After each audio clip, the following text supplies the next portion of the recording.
1027 WNEW, New York. Ron and Fez, 1027 WNEW. Giving a helping hand to our intern, Frighty Fright. He has to do an interview for his internship. He has to interview someone in radio. He has selected the ever-captivating, fabulous Al Dukes. I thought we'd let them do this on the air, Fuzzy, although it may just blow up in our face. Right. But at least we're not talking about the sadness of today for a little while. Sure. Now, if you want to taste Frighty Fright's interview style, here is when Frighty Fright was left on the air alone, I guess a couple weeks ago. He was trying to introduce his new character, Jim Shorts, and decided to interview himself on the air. Yeah, well, you're not doing very well. You're not too smart, obviously. This character sucks. I'm just doing the best I can. Well, you should be able to do better. It's not funny. The voice stinks. The attitude stinks. Then what should I do? Do something else. Think of a new voice. Think of a new character. Like what? Anything else. You're getting Ron and Fez to lose all their listeners. These callers hate you. Everybody that's called so far except one person said you stink. You got to think of something new. I don't know what to think of. Well, not something as a referee. That obviously isn't good. This isn't basketball season, and it's not interesting to the listeners. This isn't even a sports talk show. You have to think of something funny that the listeners will like to hear. And you have to change your voice. All right, I'll do the best I can. Good, because at this rate, you're going to get nowhere in this business. Oh. Your college education's worthless, and this internship is worthless. All right, I'll try to think of it for next time. All right. So those are probably a lot of things you should have said in your head before you tried to introduce a referee character named Jim Shorts. Why don't you just hand that in? You interviewed yourself. I don't think that's acceptable. How long? What are the rules on this? Do you have to turn in the actual tape? Well, I'm just supposed to edit it and make it into a piece, a profile of a person. Do it as a profile of yourself. Profiles encourage. I don't think there was enough time on that anyway. And what kind of piece? What do you mean by a piece? Trust me when I tell you, there's more time than anyone needs to get the profile of this bastard. I know. Do you have to, put music behind it and stuff? No music with this. This is a no-sound feature. Including voices? No, just voices. That's going to be a blank tape. Just voices. All right, does this have to be a certain length? Just 4 minutes or more. 4 minutes or more? Oh, my God. Wow. That sounds painful. And then you have to... Now, here's the thing. You're not interested in production, but you have to take this and edit it. That's correct. That's production. They're teaching it to you at Brooklyn College. Yes. They know the value of it. Yeah, it's a radio production class. I thought you were not interested in that. I'm willing to learn it. I just don't want that as a career. Okay, here we go. All right. Let's just let these guys go. Okay. We won't play any music. Al, how did you start in the radio business? I was working at the college station where I was at, Kane College, and then I did an internship at a oldies radio station, and I did some production work there, and then I got a job at a station in Tampa after that. So you did do production. I did some production there. Did you always want to be in radio? Once I started in college, then I realized you could major in that. Then I thought that would be an easier way for me to get through school, so I did communications, and then radio in particular. What do you think makes you unique? Mention the pants wetting. That I don't get all hyper and excited when things go wrong. You got to be used to it at this point in your life. On this show, do you think you're made to look like a jackass? No. I do my work. I mean, sometimes people might have fun with it, but the callers that get upset, they really don't know what goes into it. So. Oh, God. You stink. It sounds like he is interviewing himself. Would you like to be on the air more or full-time? No, I prefer the behind-the-scenes work. Way behind the scenes. I don't think I could come up with a lot of material to talk about to do the time. Go through a day in your life. Just with the job, or a working day? A working day? No, go through a Sunday. Yeah, a whole day. Nice Saturday at the mall for yourself. Okay, I'll get up in the morning. I check my emails just to make sure nothing crazy has gone on, or turn on the TV to see like something today. Because the president will email you. Like the thing that happened today, it's good to know that early on. Then I'll come in and I'll check the emails from the listeners that they send, and also from the office. Then I'll look to see what other people have come up with that we're going to talk about on the show tonight. See what type of music or production we can pull for that. Then we do the show, and then afterwards, clean everything up and go through the emails again. It's a lot of going through the emails. That's where a lot of... It's a lot of delete all, isn't it? I see this on the instant feedback. If Helen Keller were alive, she would be putting a hammer to her radio right now. So I do that sort of thing. Do you feel you get along with everyone? Yes, I do. Try that again. You're talking silly. I'm sorry. I know. Do you know what are you going to make it? I apologize. What is making you giggle? I just find the answers a little bit funny. Like he's an idiot. They're real No, answers. I didn't say that. Do you feel that you get along with everyone here? Yes, I do.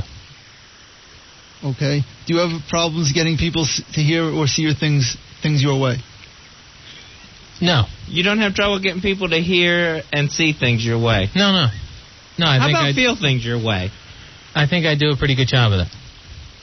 Why do you think people call you dull? Why do they? Maybe because, I think my voice is monotonous, but I don't understand that part, because I don't get all excited when I'm talking. Because on the message board, a lot of people think you are dull. Right. They compare you to me. I don't know why that would be. How much longer is this, Friday? A few more questions. Do you like the type of program you're with now? Yes, I do. Please. He hates us. Do you have any special philosophies? Well, I was never big on guests. Shave your head and wet your pants. Seems to work. Other than that, that's really my philosophy. Thanks, Gandhi. Why no guests? Because I think it's boring. I tune into the show to hear Ron and Fez. Not to hear who, Well, why are you two running like this, then? But other popular shows do have guests. Like Opie and Anthony have a lot of guests. Right. And the listeners are tuning in to hear them. You may true. think that. I, as a listener, tune out when I hear a guest. Okay. What? That's true. I hear a guest. So every time O&A have a guest, I'm out. Their hardcore listeners tune it out. I'm not sure about the majority of their listeners, but to me, I have no interest in hearing. Are you drunk again? No. I would rather hear Ron and Fez, Opie and Anthony talking amongst themselves or with the listeners and not... Oh, God. In the office. Not talking to a amongst guest. themselves. Do you want to stay What about Jack Nicholson? Is he coming in or not? Not that I've heard. Damn. Do you want to stay with the show? Yes, I do. Do you think you've earned that right? That's a good question. Wow. Kid, you hit him with the hard hitting questions. Answer no and move on. I wasn't in a position where I was earning a spot on the show. I got a spot with the show. Do you think you have the ability to keep the spot with the show? Yes, I do, obviously. You've done a good enough job. Absolutely. Wow, look who turned into Mike Wallace. I like the kid. I'm keeping the interns with no experience off the shows. I'm on the show right now. And by mid-December, you'll be off the show. In your face, Al.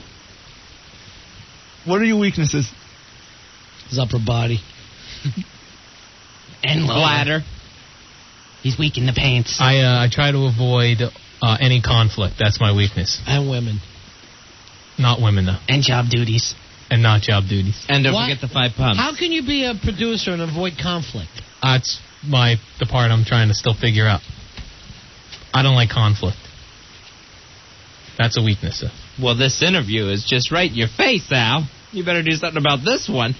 What are your best skills? I get along with a lot of people. Like Opie. Well, other than Opie, most of the other people here in the building are very friendly to me. And There's people that won't come in our our office while you're there. It's just that one person. That one guy, as you throw him out there, is from the most powerful show, not just at the station, but in the country right now. Right. That would be like, oh, yeah, I run a talk show, and I'm producing that, and I get along with everybody but the guy who can get the most guests in the world. Right. Do you think they are nice to you because you are half a retard? That's a good question, Friday. Why'd you ask that, Freddie? Do you think that... I stopped joking around, okay? I'm sorry. You gonna make it in this business or not? Yes. What have been your major mistakes? My major mistakes. Not wearing Depends. I don't think I've made any major mistakes here. None. I really don't have any. No, I can't give you one. This segment. Knocking over a foosball table. Okay, Alienated Opie. There's one right there. All right, that's a huge mistake. All right, those are... I forgot. There were big mistakes. How about not booking guests and just doing the show for yourself and not for the audience? I would say the real big ones were the drinking on the air was bad because that got me to badmouth a lot of people one day and then to flip the foosball table the other day. How about punching the wall? Nothing really came of that. So those are my two big ones. What have you learned from the mistakes? Not to get drunk on the air. Not to turn over the foosball table. Because I'll do that, yeah.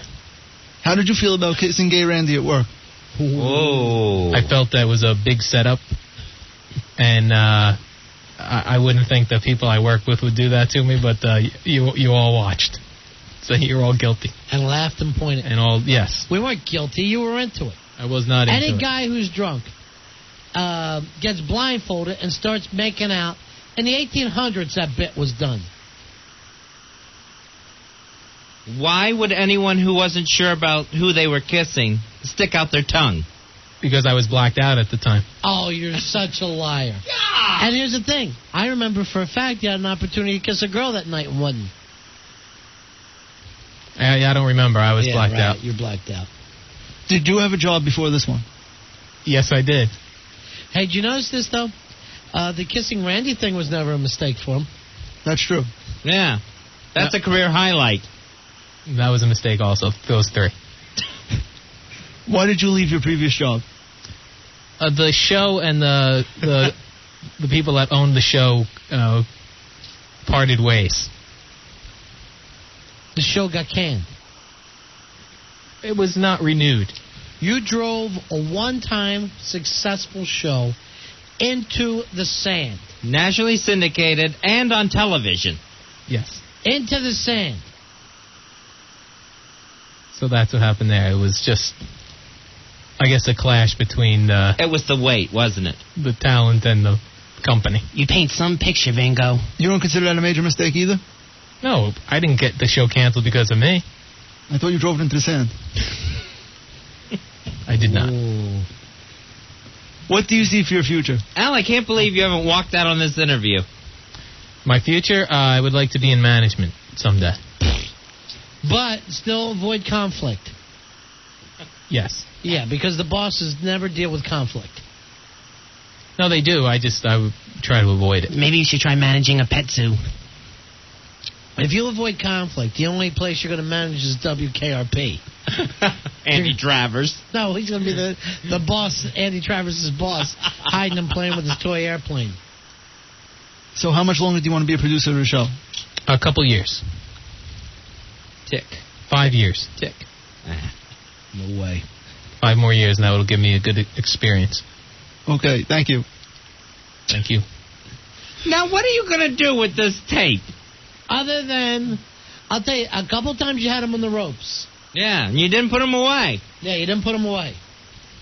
And is it supposed to be a mean interview? No, just the profile of the person. I'm just getting his answers But here's the thing. and using them. All right, let's say you're a professor at Brooklyn College and you don't listen to this show.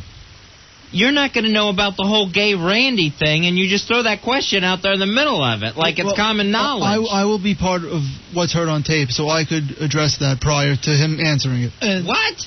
notice, ladies and gentlemen, as I asked him about making out with gay Randy. Watch before your eyes. I'll say he did some weird things on the show, and he says he was tricked, and here's his comments on it. That's awful. Wow. That's just awful. Something like that. What kind of grades do you get in this class? F's. I'm doing pretty well. I got an A on the midterm. Really? That was actually a hands-on production midterm, and I got an A. What did you have to do? Steal money? No, you had to work with the soundboard and different recording devices. What? A soundboard, like the Sweet Melissa soundboard on ronandfez.net? No, like the one in the production room. They only look like the 1930s. They got a setup. They'd have big knobs. No, it's a newer one. It looked like Das Boot. All right, here's Mike. Mike, you're on the Ron and Fez show. Hey, Mike. We lost Mike. Perfect. Hey, Glenn. Glenn, you're on the Ron and Fez show. Hi, Glenn. Hello. Al. Yes. Al, do you like it or hate it when your nose gets browned by the boss? I don't know what that means. Would you work for free to stay at the radio show? No. I would not work for free. What are your best assets? I'm not going to listen to this more and more over and over. It's driving me nuts. Let's go, Ralph. Ralph, you're on Ron and Fez. Hi, Ralph. Hey, what's going on, guys? Yeah. What can we do for you, Ralph? Oh, my God. Let me tell you, I listen to you guys every night while I'm doing work at home. Yeah. And right now I'm sitting on my couch contemplating whether I should dive on my samurai sword or disembowel myself over the radio. You got a samurai sword? Yes. Nice. It's unbelievable. Let me tell you, listening to Al on the radio is like listening to nails dragging on a blackboard. I don't understand why Frighty Fright didn't pick someone a little bit more colorful for this big interview. Holy smokes. I mean, this guy, he could put a cage of chimpanzees to sleep talking. That's true. We ought to bring a cage in here and see how long before they nod out. Oh, we got to put them in suits. Ron and Fez, 102.7 WNEW.